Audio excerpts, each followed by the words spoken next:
وہ ویکنڈ پر کبھی کبھار ہائیکنگ کے لیے مارگلا کی پہاڑیوں پر جایا کرتا تھا۔ وہ ویکنڈ نہیں تھا مگر اچانک ہی اس کا موڈ وہاں جانے کا بن گیا۔ ہمیشہ کی طرح گاڑی نیچے پارک کر کے وہ ایک بیگ اپنی پشت پر ڈالے ہائیکنگ کرتا رہا۔ واپسی کا سفر اس نے تب شروع کیا جب سائے لمبے ہونے لگے۔ وہ اندازہ کر سکتا تھا کہ اسے اپنی گاڑی تک پہنچنے میں 2 گھنٹے لگیں گے۔ واپسی کے سفر کو کچھ تیزی سے طے کرنے کے لیے وہ سڑک پر آ گیا جہاں سے عام طور پر لوگ گزرتے تھے۔ اس نے ابھی کچھ فاصلہ ہی طے کیا تھا جب اسے اپنے پیچھے تیز قدموں کی آواز سنائی دی۔ سالار نے ایک نظر مڑ کر دیکھا۔ وہ 2 لڑکے تھے جو اس سے کافی پیچھے تھے مگر بہت تیزی سے آگے آ رہے تھے۔ سالار نے گردن واپس موڑ لی اور اسی طرح اپنے نیچے کا سفر جاری رکھا۔ اسے اپنے حلیے سے وہ لڑکے مشکوک نہیں لگے تھے۔ جینز اور شرٹس میں ملبوس ان کا حلیہ عام لڑکوں جیسا تھا، مگر پھر چلتے چلتے اسے یکدم کوئی اپنے بالکل عقب میں محسوس ہوا۔ وہ برق رفتاری سے پلٹا اور ساکت ہو گیا۔ ان دونوں لڑکوں کے ہاتھ میں ریوالور تھے اور وہ اس کے بالکل سامنے تھے۔ اپنے ہاتھ اوپر کر دو ورنہ ہم تمہیں شوٹ کر دیں گے، ان میں سے ایک لڑکے نے بلند آواز میں کہا۔ سالار نے بے اختیار اپنے ہاتھ اوپر اٹھا دیے۔ ان میں سے ایک اس کے پیچھے گیا اور بہت تیزی سے اس نے اسے کھینچتے ہوئے دھکا دیا۔ سالار لڑکھڑایا مگر سنبھل گیا۔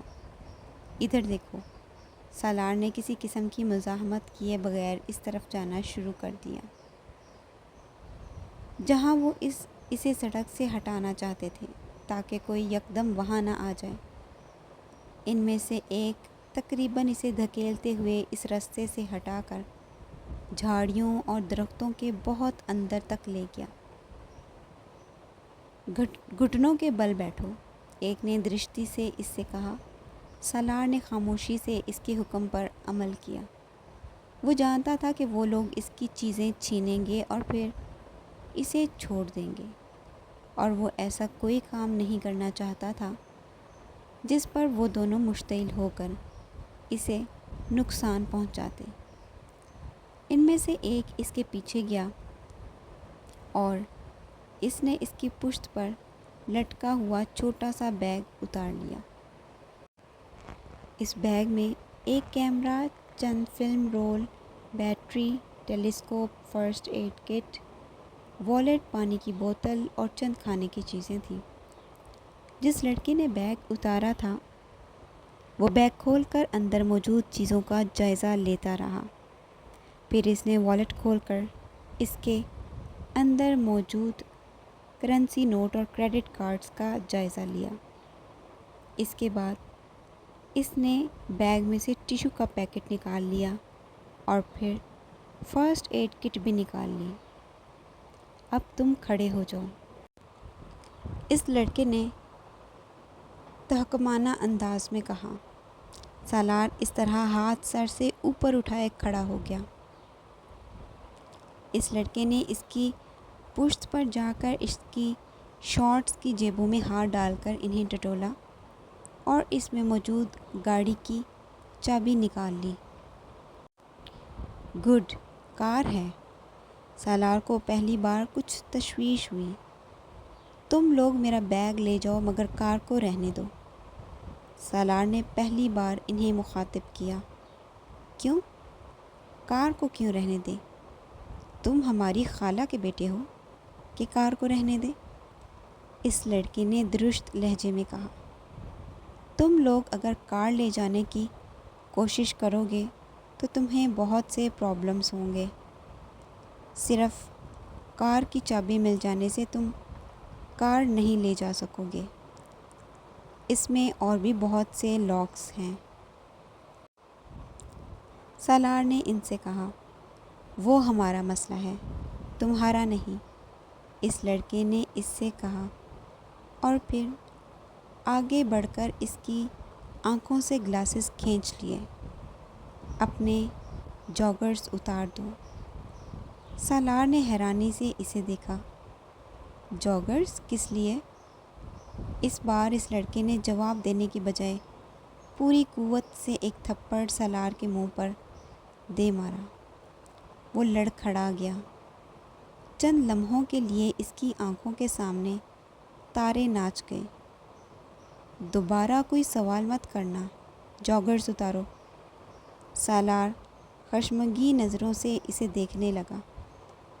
دوسرے لڑکے نے اس پر تانے ہوئے ریوالور چیمبر کو ایک بار جتانے والے انداز میں حرکت دی۔ پہلے لڑکے نے ایک اور تھپڑ اس بار سالار کے دوسرے گال پر دے مارا۔ اب دیکھو اس طرح، جاگرز اتارو، اس نے سختی سے کہا۔ سالار نے اس بار اس کی طرف دیکھے بغیر نیچے جھک کر آہستہ آہستہ اپنے دونوں جاگرز اتار دیے۔ اب اس کے پیروں میں صرف جرابیں رہ گئی تھیں۔ اپنی شرٹ اتارو۔ سالار ایک بار پھر اعتراض کرنا چاہتا تھا، مگر وہ دوبارہ تھپڑ کھانا نہیں چاہتا تھا۔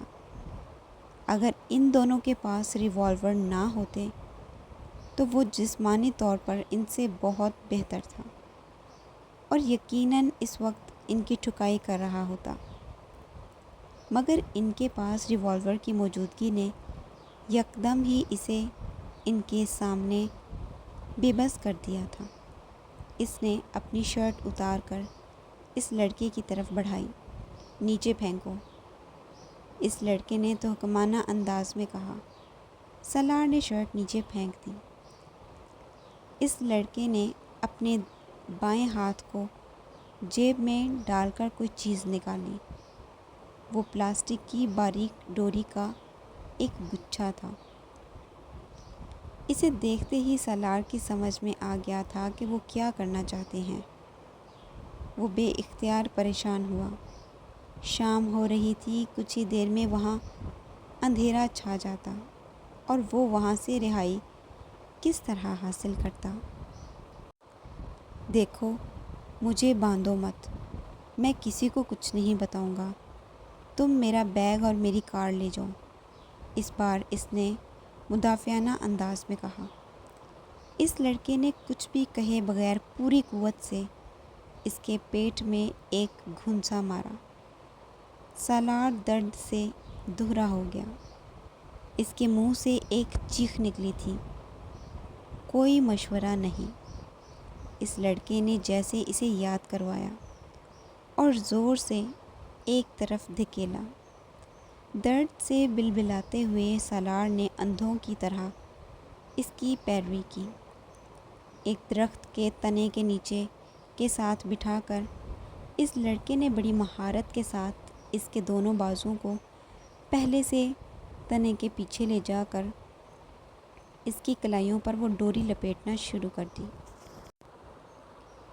دوسرا لڑکا سالار سے ذرا فاصلے پر ادھر ادھر نظریں دوڑاتے ہوئے سالار پر ریوالور تانے رہا۔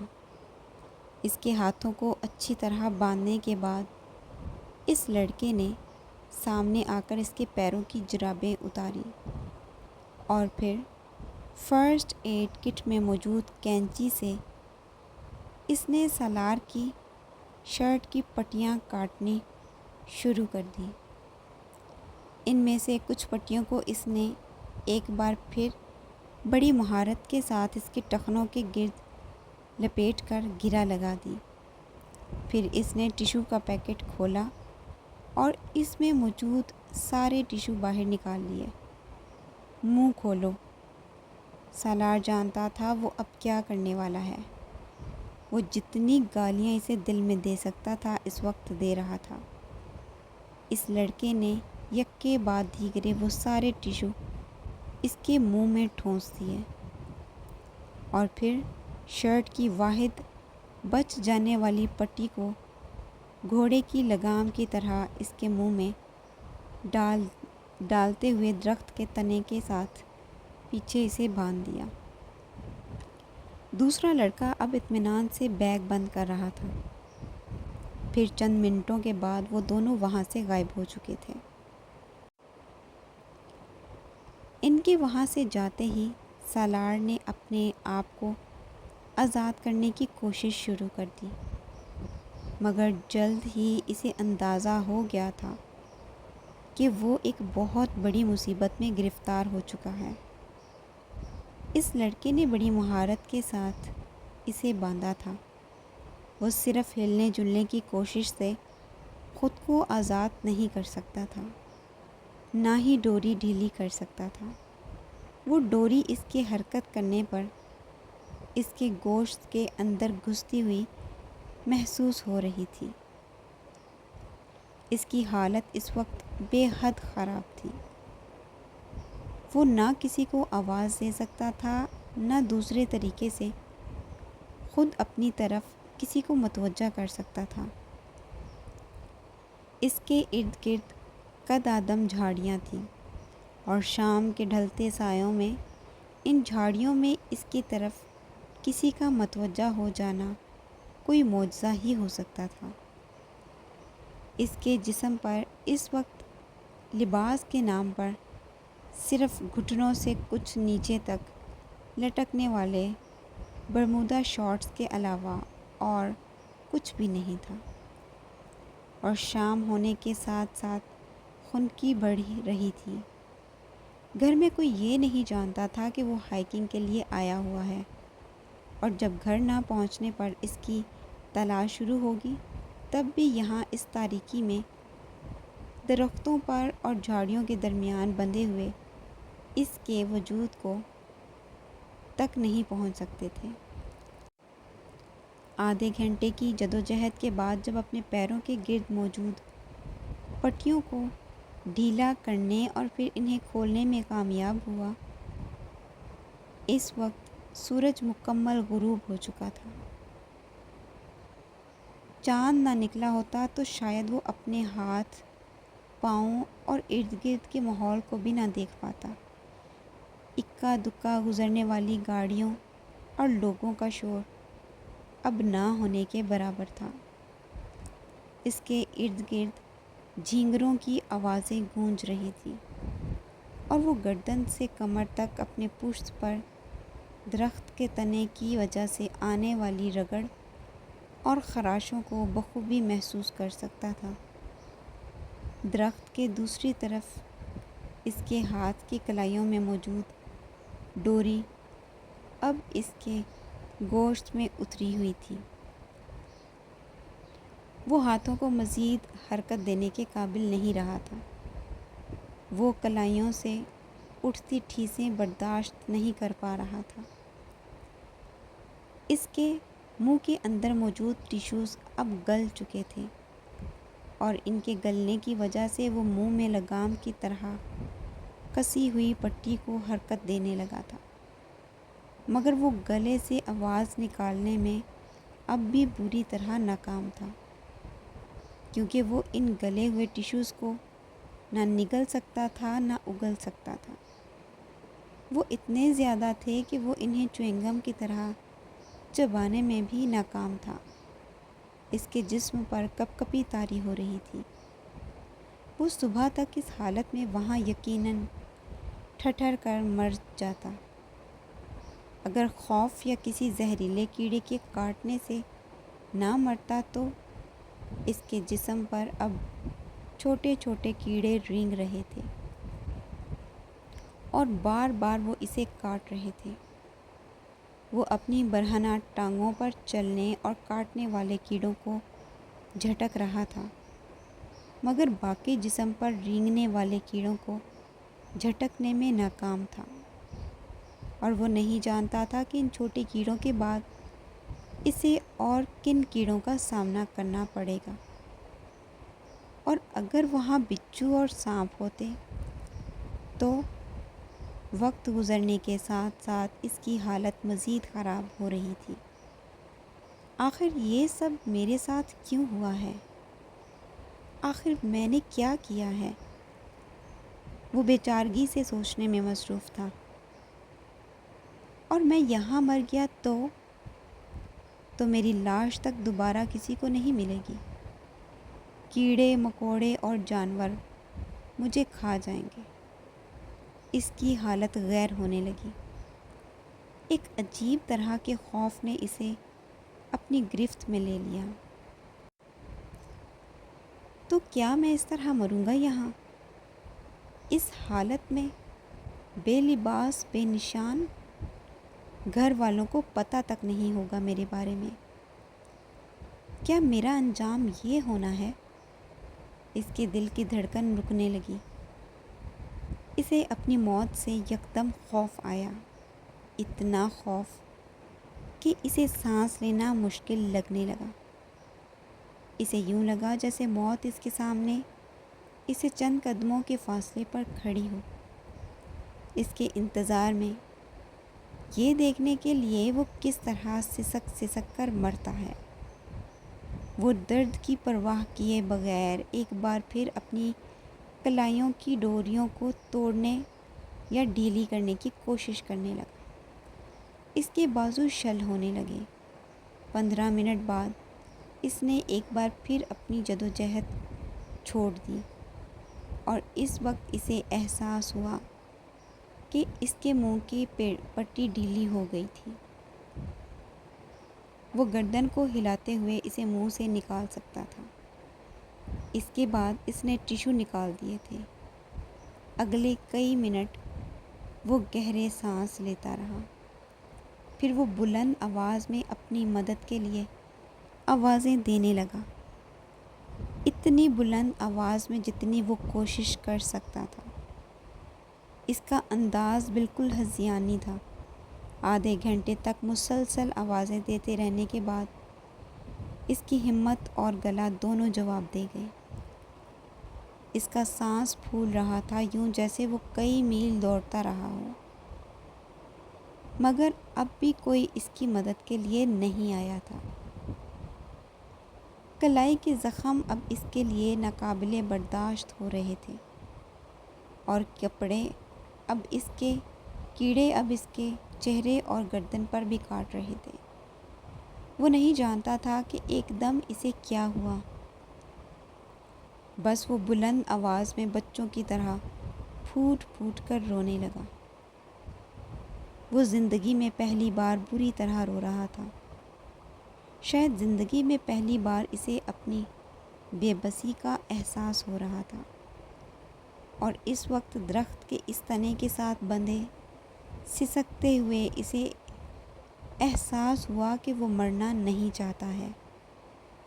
وہ موت سے اسی طرح خوف زدہ ہو رہا تھا جس طرح نیو ہیون میں ہوا تھا۔ وہ نہیں جانتا تھا وہ کتنی دیر اسی طرح بے بسی کے عالم میں بلند آواز میں روتا رہا۔ پھر اس کے آنسو خشک ہونے لگے۔ شاید وہ اتنا تھک چکا تھا کہ اب رونا بھی اس کے لیے ممکن نہیں رہا تھا۔ نڈھال سا ہو کر اس نے درخت کے تنے سے سر ٹکاتے ہوئے آنکھیں بند کر لیں۔ اس کے کندھوں اور بازوؤں میں اتنا درد ہو رہا تھا کہ اسے لگ رہا تھا کہ وہ کچھ دیر میں مفلوج ہو جائیں گے، پھر وہ کبھی انہیں حرکت نہیں دے سکے گا۔ میں نے کبھی کسی کے ساتھ اس طرح نہیں کیا، پھر میرے ساتھ یہ سب کیوں ہوا؟ اس کی آنکھوں سے ایک بار پھر آنسو بہنے لگے۔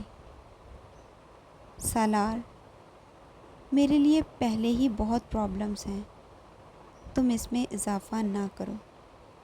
میری زندگی پہلے بہت مشکل ہے، اور ہر گزرتے دن کے ساتھ اور مشکل ہوتی جا رہی ہے۔ کم از کم تم تو میری سچویشن کو سمجھو، میری مشکلات کو مت بڑھاؤ۔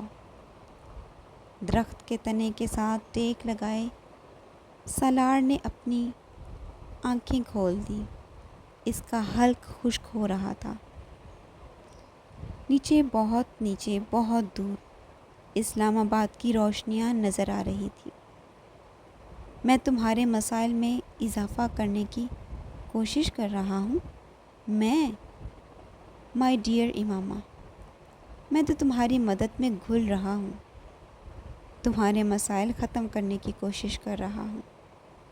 تم خود سوچو، میرے ساتھ رہ کر تم کتنی اچھی اور محفوظ زندگی گزار سکتی ہو۔ سالار نے اپنے ہونٹ میچ لیے۔ سالار، مجھے طلاق دے دو، بھرائی ہوئی لجاجت امیز آواز۔ سویٹ ہارٹ، تم کورٹ میں جا کر لے لو، جیسا کہ تم کہہ چکی ہو۔ وہ اب چپ چاپ خود سے بہت دور نظر آنے والی روشنیوں کو دیکھ رہا تھا۔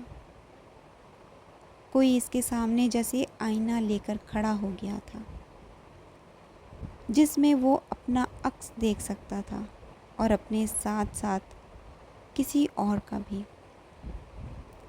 میں نے امامہ کے ساتھ صرف مذاق کیا تھا، وہ بڑبڑایا۔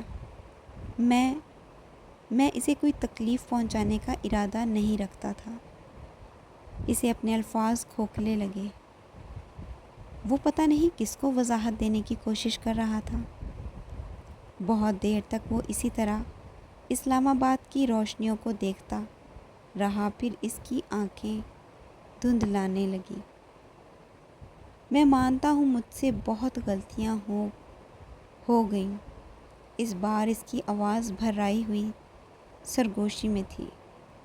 میں نے جانتے بوجھتے اس کے لیے مسائل کھڑے کرنے کی کوشش کی۔ میں نے اسے دھوکہ دیا، مگر مجھ سے غلطی ہو گئی اور مجھے پچھتاوا بھی ہے۔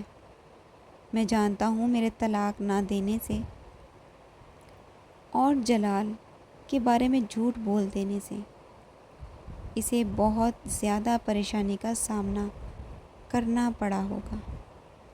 مجھے واقعی پچھتاوا ہے اس سب کے لیے، مگر اس کے علاوہ تو میں نے کسی اور کو کبھی دھوکہ نہیں دیا، کسی کے لیے پریشانی کھڑی نہیں کی۔ وہ ایک بار پھر رونے لگا۔ میرے خدا، اگر ایک بار میں یہاں سے بچ گیا، میں یہاں سے نکل گیا تو میں امامہ کو ڈھونڈوں گا، میں اسے طلاق دے دوں گا، میں جلال کے بارے میں بھی اسے سچ بتا دوں گا۔ بس ایک بار آپ مجھے یہاں سے جانے دیں۔ وہ اب پھوٹ پھوٹ کر رو رہا تھا۔ پہلی بار اسے احساس ہو رہا تھا کہ امامہ نے اس کے طلاق دینے سے انکار پر کیا محسوس کیا ہوگا۔ شاید اسی طرح اس نے بھی اپنے ہاتھ بندھے ہوئے محسوس کیے ہوں گے، جس طرح وہ کر رہا تھا۔ وہاں بیٹھے ہوئے پہلی بار وہ امامہ کی بے بسی، خوف اور تکلیف کو محسوس کر سکتا تھا۔ اس نے جلال انصر کی شادی کے بارے میں اس سے جھوٹ بولا تھا، اور اس کے جھوٹ پر امامہ کے چہرے کا تاثر اسے اب بھی یاد تھا۔ اس وقت وہ اس تاثر سے بے حد محفوظ ہوا تھا۔ وہ اسلام آباد سے لاہور تک تقریباً پوری رات روتی رہی تھی، اور وہ بے حد مسرور تھا۔ وہ اس وقت اس کی ذہنی اور جذباتی کیفیت کا اندازہ کر سکتا تھا۔ اس اندھیری رات میں اس گاڑی میں سفر کرتے ہوئے اسے اپنے آگے اور پیچھے کچھ بھی نظر نہیں آ رہا ہوگا۔ واحد پناہ گاہ جس کا وہ سوچ کر نکلی تھی، وہ جلال انصر کا گھر تھا، اور سالار سکندر نے اسے وہاں جانے نہیں دیا تھا۔ وہ رات کے اس پہر وہاں اعصاب میں اترنے والی تاریکی میں بیٹھ کر ان اندیشوں اور خوف کا اندازہ کر سکتا تھا جو اس رات امامہ کو رلا رہے تھے۔ مجھے افسوس ہے، مجھے واقعی افسوس ہے، لیکن میں کیا کر سکتا ہوں؟ اگر وہ مجھے دوبارہ ملی تو میں اس سے ایکسکیوز کر لوں گا۔ میں جس حد تک ممکن ہوا اس کی مدد کروں گا، مگر اس وقت تو میں کچھ بھی نہیں کر سکتا۔ اگر میں نے کبھی کوئی نیکی کی ہے تو اس کے بدلے رہائی دلا دے۔ او گاڈ، پلیز پلیز پلیز۔ اس نے بہتے ہوئے آنسوؤں کے ساتھ اپنی نیکیاں گننے کی کوشش کی، جنہیں وہ گنوا سکے۔ اس وقت پہلی بار اس پر یہ ہولناک انکشاف ہوا کہ اس نے زندگی میں اب تک کوئی نیکی نہیں کی تھی، کوئی نیکی جسے وہ اس وقت اللہ کے سامنے پیش کر کے اس کے بدلے میں رہائی مانگتا۔ ایک اور خوف نے پھر اس کو اپنی گرفت میں لے لیا تھا۔ اس نے زندگی میں کبھی خیرات نہیں کی تھی اور وہ اس پر یقین نہیں رکھتا تھا۔ وہ ہوٹلز اور ریسٹورنٹس میں ٹپ خوش دلی سے دیا کرتا تھا، مگر کبھی کسی فقیر کے ہاتھ پھیلانے پر اس نے اسے کچھ نہیں دیا تھا۔ اسکول کالج میں مختلف کاموں کے لیے جب فنڈ جمع ہوتے تھے تب بھی وہ ٹکٹس خریدنے یا بیچنے سے صاف انکار کر دیتا۔ میں چیریٹی پر یقین نہیں رکھتا۔ اس کی زبان پر روکھے انداز میں صرف ایک ہی جملہ ہوتا، میرے پاس اتنا فالتو وقت نہیں ہے کہ میں ہر جگہ ہر طرف لٹاتا پھروں۔ اس کا یہ رویہ نیو ہیون میں بھی جاری رہا تھا۔ یہ سب صرف چیریٹی تک ہی محدود نہیں تھا، وہ چیریٹی کے علاوہ بھی کسی کی مدد کرنے پر یقین نہیں رکھتا تھا۔ اسے کوئی ایسا لمحہ یاد نہیں آیا جب اس نے کسی کی مدد کی ہو، صرف امامہ کی مدد کی تھی، اور اس مدد کے بعد اس نے جو کچھ کیا تھا اس کے بعد وہ اسے نیکی نہیں سمجھ سکتا تھا۔ وہ عبادت کرنے کا بھی عادی نہیں تھا۔ شاید بچپن میں اس نے چند بار سکندر کے ساتھ عید کی نماز پڑھی ہوگی، مگر وہ بھی عبادت سے زیادہ ایک رسم تھی۔ اسے نیو ہیون میں وہ رات یاد آئی جب وہ عشاء کی نماز ادھوری چھوڑ کر بھاگ آیا تھا، اور اس کے ساتھ نیو ہیون میں وہ رات یاد آئی جب وہ عشاء کی نماز ادھوری چھوڑ کر بھاگ آیا تھا، اور اس کے ساتھ اسے اس ہوکر کو دیے ہوئے $50 بھی یاد آئے۔ شاید وہ واحد موقع تھا جب اسے کسی پر ترس آیا تھا۔ وہ مستقل اپنے ذہن کو اپنی کسی نیکی کو تلاشنے میں کھنگالتا رہا مگر ناکام رہا، اور پھر اسے اپنے گناہ یاد آنے لگے۔ کیا تھا جو وہ نہیں کر چکا تھا؟ اس کے آنسو، گڑ گڑانا، رونا، سب کچھ یکدم ختم ہو گیا۔ حساب کتاب بالکل صاف تھا۔ وہ اگر آج اس حالت میں مر جاتا تو اس کے ساتھ کوئی زیادتی نہ ہوتی۔ 22 سال کی عمر میں وہاں بیٹھے کئی گھنٹے صرف کرنے پر بھی جس شخص کو اپنی کوئی نیکی یاد نہ آئے، جبکہ اس شخص کا IQ لیول 150 ہو اور اس کی میموری فوٹوگرافک، وہ شخص اللہ سے یہ چاہتا ہو کہ اسے اس کی کسی نیکی کے بدلے اس آزمائش سے رہا کر دیا جائے جس میں وہ پھنس گیا ہے۔ What is next to ecstasy؟ اس نے ٹین ایج میں کوکین پیتے ہوئے ایک بار اپنے دوست سے پوچھا تھا۔ وہ بھی کوکین لے رہا تھا۔ مور ایکسٹیسی، اس نے کہا تھا۔ اس نے کوکین لیتے ہوئے اسے دیکھا۔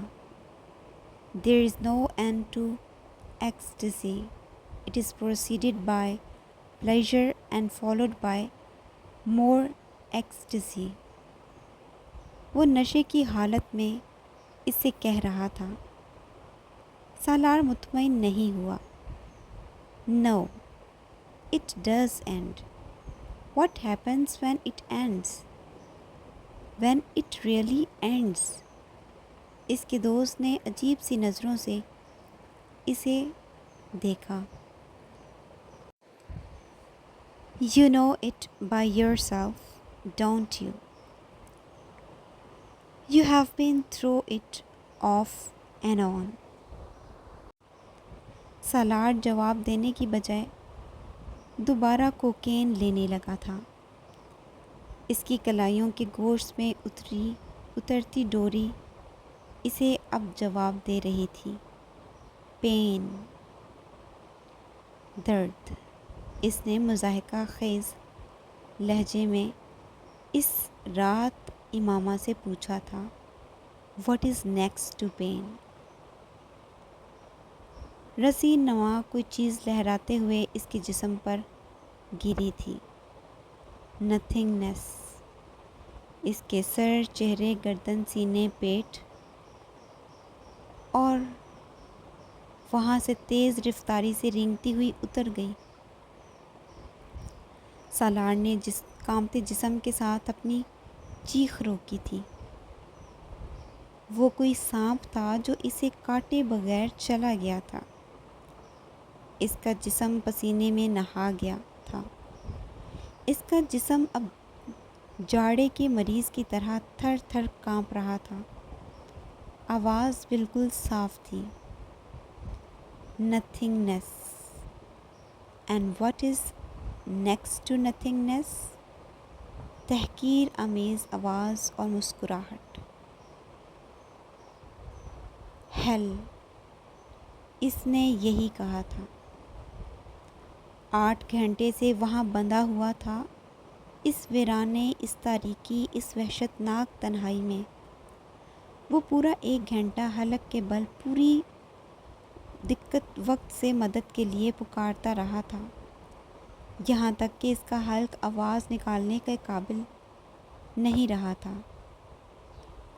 وہ ان نتھنگنیس اور ہیل دونوں کے بیچ کہیں معلق تھا، یا شاید نتھنگنیس سے ہیل تک پہنچنے والا تھا۔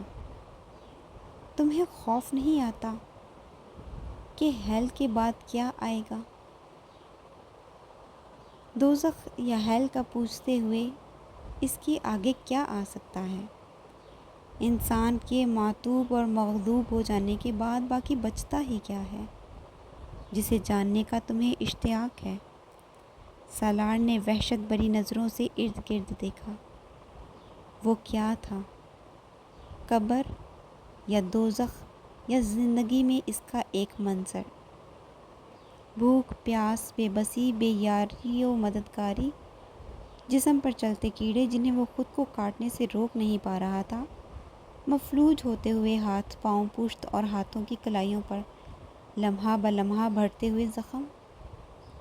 خوف تھا یا دہشت، پتہ نہیں کیا تھا، مگر وہ بلند آواز میں پاگلوں کی طرح چیخیں مارنے لگا تھا۔ اس کی چیخیں دور دور تک فضا میں گونج رہی تھیں، ہذیانی اور جنونی انداز میں بلند کی جانے والی بے مقصد اور خوفناک چیخیں۔ اس نے زندگی میں اس طرح کا خوف کبھی محسوس نہیں کیا تھا، کبھی بھی نہیں۔ اسے اپنے ارد گرد عجیب سے بھوت چلتے پھرتے نظر آنے لگے تھے۔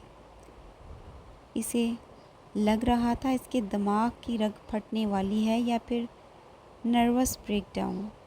پھر اس کی چیخیں آہستہ آہستہ دم توڑتی گئیں۔ اس کا گلا پھر بند ہو گیا تھا۔ اب صرف سرسراہٹیں تھیں جو اسے سنائی دے رہی تھیں۔ اسے یقین ہو چکا تھا کہ وہ اب مر رہا ہے، اس کا ہارٹ فیل ہو رہا ہے یا پھر وہ اپنی ذہنی توازن کھو دینے والا ہے۔ اور اسی وقت اچانک تنے کے پیچھے بندھی ہوئی کلائی کی ڈوری ڈھیلی ہو گئی۔ ہوش و حواس کھوتے ہوئے اس کے اعصاب نے ایک بار پھر جھٹکا لیا۔ اس نے نچلا ہونٹ دانتوں میں دباتے ہوئے اپنے ہاتھوں کو حرکت دی۔ ڈوری اور ڈھیلی ہوتی گئی، شاید مسلسل تنے کی رگڑ لگتے لگتے درمیان سے ٹوٹ گئی تھی۔ اس نے ہاتھوں کو کچھ اور حرکت دی اور تب اسے احساس ہوا کہ وہ درخت کے تنے سے آزاد ہو چکا تھا۔ اس نے بے یقینی کے عالم میں اپنے ہاتھوں کو سیدھا کیا۔ درد کی تیز لہریں اس کے بازو سے گزریں۔ کیا میں بچ گیا ہوں؟ کیوں؟ کس لیے؟ معاف ہوتے ہوئے ذہن کے ساتھ اس نے اپنی گردن کے گرد موجود اس پٹی کو اتارا جو پہلے اس کے منہ کے گرد باندھی گئی تھی۔ بازوؤں کو دی گئی معمولی حرکت سے اس کے منہ سے کراہ نکلی تھی۔ اس کے بازوؤں میں شدید تکلیف ہو رہی تھی، اتنی تکلیف کہ اسے لگ رہا تھا وہ دوبارہ کبھی اپنے بازو استعمال نہیں کر سکے گا۔ اس کی ٹانگیں بھی سن ہو رہی تھیں۔ اس نے کھڑے ہونے کی کوشش کی۔ وہ لڑکھڑا کر بازوؤں کے بل زمین پر گرا۔ ہلکی سی چیخ اس کے منہ سے نکلی۔ اس نے دوسری کوشش ہاتھوں اور گھٹنوں کے بل کی۔ اس بار وہ کھڑا ہونے میں کامیاب ہو گیا۔ وہ دونوں لڑکے اس کے جوگرز اور گھڑی بھی لے جا چکے تھے۔ اس کی جرابیں وہیں کہیں پڑی تھیں۔ وہ اندھیرے میں انہیں ٹٹول کر پہن سکتا تھا، مگر بازو اور ہاتھوں کو استعمال میں لانا پڑتا، اور وہ اس وقت کام کرنے کے قابل نہیں تھا، نہ جسمانی طور پر نہ ذہنی طور پر۔